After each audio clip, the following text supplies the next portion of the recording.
Okay, so the next question that I have is, Judy, what experience from the past will help you in this position?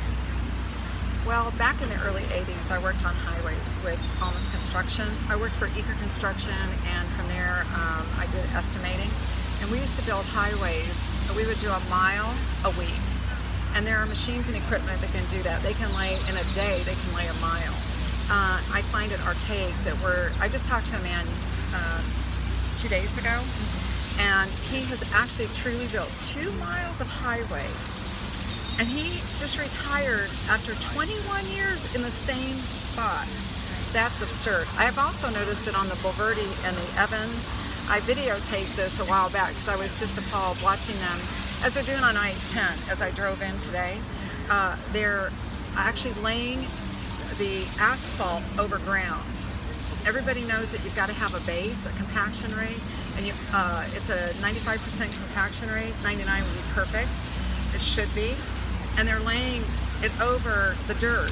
Well, what happens is the friction from the tires keeps the roads down, but there's no tack oil. That's what's going to keep the road down. And so that's a real problem. And I think that there are warranties on those roads, and you see these potholes and these cracks.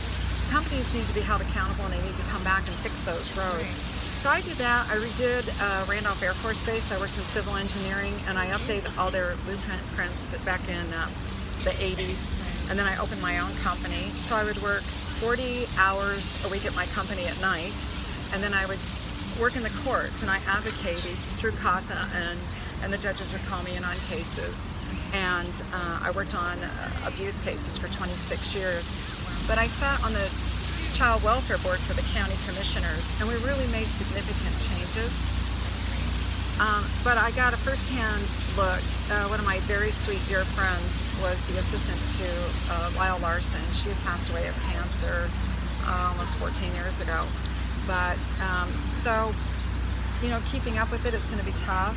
But I have a lot of business experience. As far as finance, that's why we have people in the financial area. Right.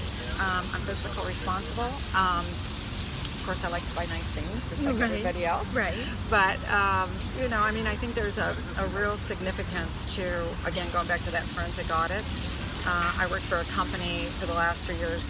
It's actually been 4 years, but 3 years after the owner died. And so I did every facet from the legal on down the line in getting everything situated, and working in just crisis managing and risk management. And so I have almost 40 years of work experience as well. Well, it seems like you have a lot of passion in a lot of different areas that could really be helpful for San Antonio, so that's great.